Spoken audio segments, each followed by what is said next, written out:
Hey guys, Veritas here from State of Mind Gaming. I just want to start off by thanking everybody for the feedback that they gave us on our first wave of guides. I'm back to bring you my first ever video guide, and it's going to cover how to solo Act 2 on Inferno as a wizard. Now then, before we jump right into things, I just want to ask everybody that's watching this video to please at some point read the disclaimer that's in the video subject either before or after watching the video. Alright guys, I'm going to first start off by giving you all a run through of my build.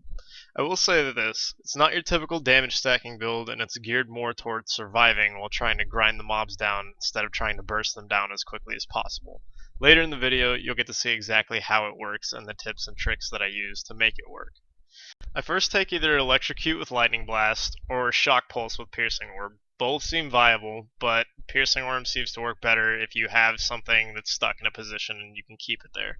Moving on, I use Venom Hydra, Teleport with Wormhole, Energy Armor with Force Armor, Mirror Image with Duplicates, and Diamond Skin with Crystal Shell. For my passives, I take Glass Cannon, Galvanizing Ward, and Illusionist. Now, as you can tell after seeing the spec, this is geared more towards being able to survive and, like I said earlier, grind down the mobs. It's pretty much inevitable that if you're not paying attention 100% of the time, you're going to die to a normal mob really easily. In order to prevent myself from dying really easily to normal mobs or something really minuscule like that, I like to use my Hydra as a scouting tool to kind of see what's not on the map that I can't see yet. If you see it start attacking something, you kind of want to back up because the mob pack's typically going to get pulled to you anyway. That way you can be ready to use your Crystal Shell or your Teleport or your Mirror Images just to defend yourself as much as possible. On that note, I'll say this. The constructs that you encounter in Act 2 have an incredible range, so continuously moving, regardless of if you're waiting for something to be pulled into your line of sight, is the best defense that you have against them. If the further you move away, the better you'll be able to anticipate their projectile, and then you can see it and then move out of its way. Now I'm going to get into the heart of the issue as to why this build actually works. It involves a lot of kiting, and as you can see here in the clip, I actually am trying to kite them continuously around this little rectangle. You constantly want to be moving and bait them into your line of sight and then put up your Hydra. Then, whenever they get close and there's a really tight bottleneck, you want to use your mirror images to block them and distract them so that pretty much they get stuck on your mirror images and are unable to move out of your Venom Hydra's poison. Doing that makes your Venom Hydra extremely powerful because they're constantly sitting there taking that percent damage and they can't move out of it at all. In addition to your poison, you're also able to use whichever primary spell you choose, and while they're locked down, you can just nuke them as much as you want until they break free. I haven't really tried any other primary spells aside from the aforementioned ones, but if you are wanting to try something that actually costs arcane power, you're welcome to do so, but be wary and cautious of the fact that you're going to need your arcane power for escapes and spamming your teleport whenever you need to. The great thing about this spec is that you have Illusionist, so if they do happen to break free and you have to stop nuking, and you know you're going to get hit, you typically want to try to bait them into you and use your Crystal Shell, which will cause them to hit you for essentially nothing, and you're able to reset your mirror image and rinse and repeat the process over if you're in a tight enough choke point. What I'm going to cover now isn't exactly exclusive to my build, but I think it's a very important factor that every Diablo 3 player should consider whenever they're playing by themselves, and that's your follower. Now, honestly, I even forget sometimes that I'm able to have a follower because I'm so used to group play.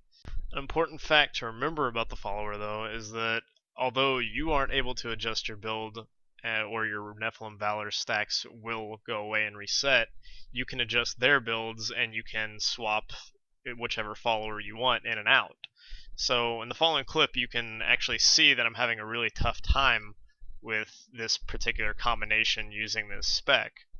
If you'll notice, I'm currently using a Templar, and I don't really know if the spec was all that viable, I don't remember, but that was my result with the Templar.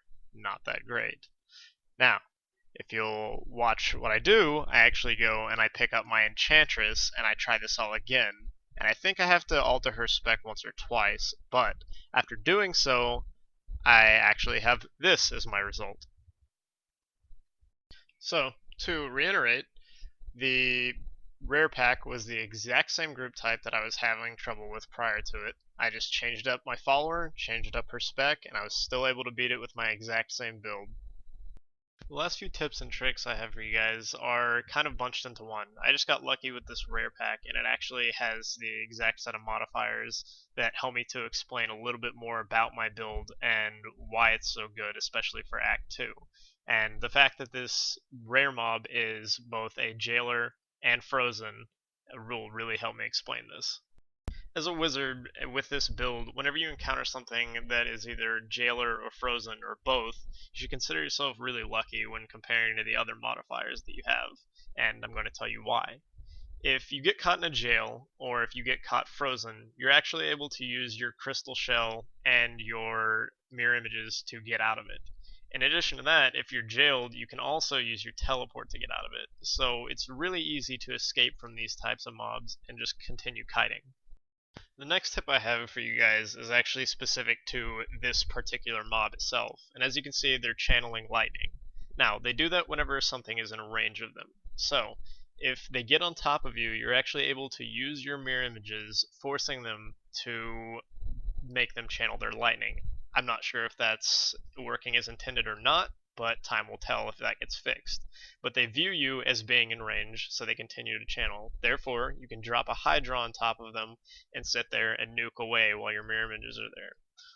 In addition to those tips, you can also see that I'm on a quest with Leia, so if you have a quest NPC that's actually following you, if they get in range of them, the mobs will view them as being an attackable target even though they're not, so they'll continue channeling as well. So you can use that to your advantage to put a Hydra down again and continue nuking also.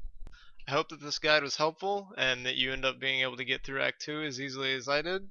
Please follow us on our YouTube page and subscribe to it if you liked the video, and please follow us at stateofmindgaming.com.